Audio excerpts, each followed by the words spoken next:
हरे कृष्ण। आज कहानी सुनेंगे गोवर्धन डाकू की कहानी। भक्ति और हृदय परिवर्तन की है, जिसमें एक डाकू जो श्री कृष्ण को लूटने वृंदावन जाता है, लेकिन कृष्ण के दर्शन मात्र से उसका मन बदल जाता है। वह सोने के लालच से को छोड़कर सेवा भाव में लीन हो जाता है और भगवान के सेवा सखा बनकर मोक्ष प्राप्त करता है। यह कहानी बताती है कि कैसे सच्ची भक्ति हर पाप को मिटा देती है और भगवान हर भाव को स्वीकार करते हैं। आगे सुनिए कहानी। एक गोवर्धन डाकू नाम का चोर था। एक दिन राज कर्मचारी उसे पकड़ने के लिए उसका पीछा कर रहे थे। वह उनसे बचने के लिए एक भागवत कथा के पंडाल में घुस गया। राज कर्मचारी वहां तक पहुंचे, लेकिन उसने सोचा कि एक चोर सत्संग में नहीं जाएगा और वह सोचकर वहां से चले गए। पंडाल में वह चोर कुछ घंटों तक कथा सुनता रहा। कथा श्री कृष्ण के बाल रूप का वर्णन हो रहा था। कथावाचक ने कहा, ठाकुर जी अभी 7-8 वर्ष के बालक हैं। बालक श्याम सुंदर रोज सोने की छड़ी और सोने का मुकुट धारण करके गाय चराने जाते हैं। चोर तो था ही और सोने की बात सुनकर उसके कान खड़े हो गए। उसने सोचा कि एक बालक जो अकेले वन में गाय चरा रहा हो, उसे लूटना तो बहुत आसान है। चोर ने श्री कृष्ण को लूटने का निश्चय किया। कथा समाप्त होने के बाद वह डाकू कथा वक्ता के पास गया और पूछा, जिस बालक की आपने कथा सुनाई वह कहाँ मिलेगा? कथा वक्ता समझ गया कि इस व्यक्ति पर ठाकुर जी की कृपा होने वाला है। उन्होंने उससे कहा, बेटा वह तो बहुत दूर वृंदावन मथुरा में रहते हैं। उनके पिता का नाम नंद बाबा है। चोर ने कहा, ऐसे नहीं, पूरा पता बतलाओ। मैंने अच्छे को लूटा है, वे तो फिर भी बालक है। इस पर वक्ता ने जवाब दिया, अरे वह चोर का भी सरदार है, तुम उसे इतनी आसानी से नहीं लूट पाओगे। डाकू बेहद अभिमानी था और उसने वक्ता की बात सुनकर कहा, मैं कसम खाता हूँ, जब तक बालक को लूट नहीं लेता मैं पानी नहीं पीऊंगा। वक्ता ने मन ही मन सोचा कि अब इस डाकू का उद्धार होने निश्चित है, क्योंकि हमारे प्रभु इतने दयालु और उदार हैं कि यदि कोई उन्हें लूटने के इरादे से भी उनके पास जाए तो वो स्वयं को लूटवाने को तैयार हो जाते हैं। चोर ने श्री कृष्ण का पता पूछा और उन्हें ढूंढने के लिए निकल पड़ा। वक्ता ने उसे वापस बुलाया और कहा, सुनो, वह बहुत निडर है। यदि वह तुम्हारे बल और से न डरे तो तुम अपने साथ थोड़ा माखन और मिश्री ले जाओ। यही उनके लूटने का कारण बन सकता है। तुम्हारे भयावह स्वरूप और बल से तो लूटने वाला नहीं है। डाकू ने कुछ माखन और मिश्री ले ली और वह निश्चय किया कि मैं श्री कृष्ण को लूटकर ही रहूंगा।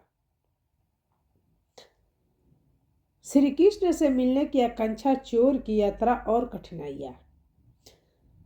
वह डाकू पूरे रास्ते पैदल चलता हुआ ही श्री कृष्ण के पते की ओर बढ़ा। डाकू अपने नियमों का बहुत पक्का था। उसने पूरे रास्ते पानी तक नहीं पिया। आखिरकार वह वृंदावन के पास पहुंचा। वहां उसने कुछ चरवाहा को देखा जो अपनी गायें चरा रहे थे। उसने उनसे श्री कृष्ण के बारे में पूछा। उसने कहा, श्याम सुंदर नाम का बहुत बालक, वह बालक कहाँ है जो सोने की छड़ी लेकर, सोने के मुकुट पहनकर और सोने की करधनी बांधकर गाय चराने आता है? चरवाहे ने उत्तर दिया, वह तो पहले ही युग की बात है, जब भगवान ने गोपाल रूप में अवतार लिया था। यह सुनकर डाकू ने कहा, नहीं नहीं, यह तो एकदम ताजा खबर है। मैंने कुछ दिन पहले ही इसके बारे में सुना और तभी यहाँ आया हूँ।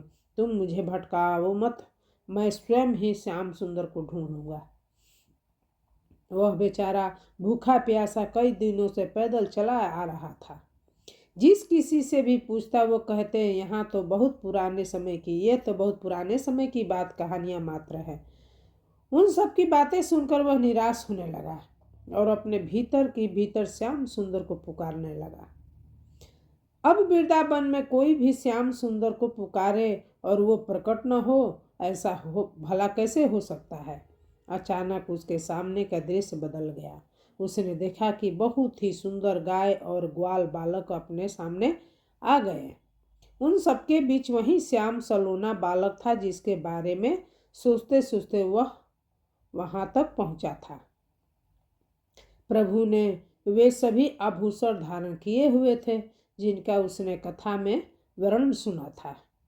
प्रभु ने देखा कि एक अलबेला भक्त उनकी ओर आ रहा है, तो उन्होंने अभी सखाओं को कहीं और जाने के लिए कह दिया। जब वह डाकू नजदीक पहुंचा तो उसने प्रभु से कहा, आपने सारे आभूषण उतार कर मुझे दे दो। ठाकुर जी मुस्कुरा कर बोले, आभूषण मेरे हैं, मैं तुम्हें क्यों दूं? डाकू ने गर्व से कहा, मेरा नाम सुनते ही अच्छे अच्छे लोग कांपने लगते हैं। जानता हूँ तू मैं कौन हूँ? प्रभु ने भोलेपन में से उत्तर दिया, मैं नहीं जानता तुझे। तेरा नाम क्या है? डाकू ने गर्व से कहा, मेरा नाम गोवर्धन डाकू है।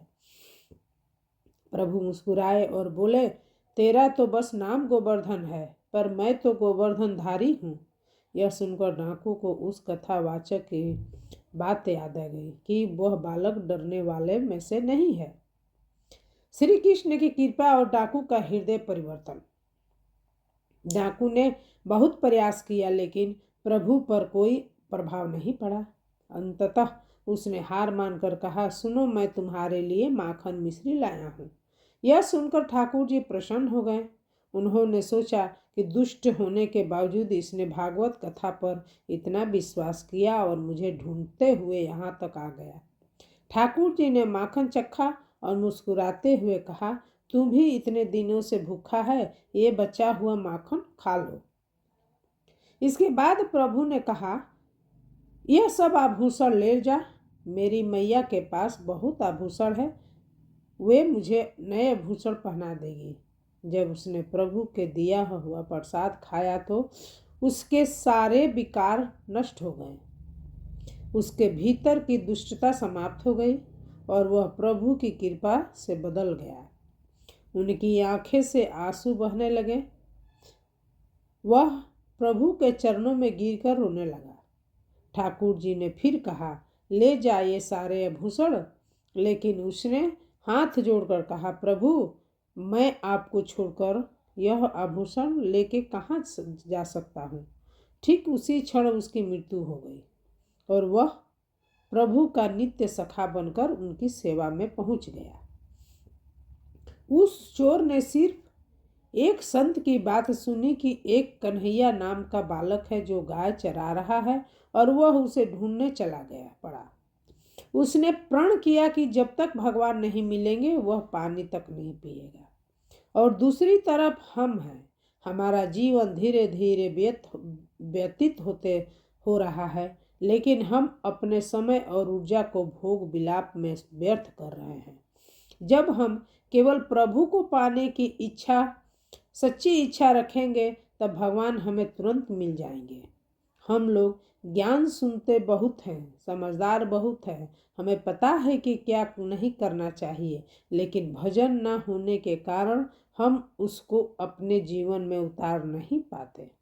नाम जब शुरू करो, अभी बात बन जाएगी। आज एक निश्चय करो कि मुझे इस मार्ग में चलना है, पाप नहीं करने हैं, किसी को दुख नहीं देना है, किसी का हित नहीं सोचना, तो आपका मंगल शुरू हो जाएगा।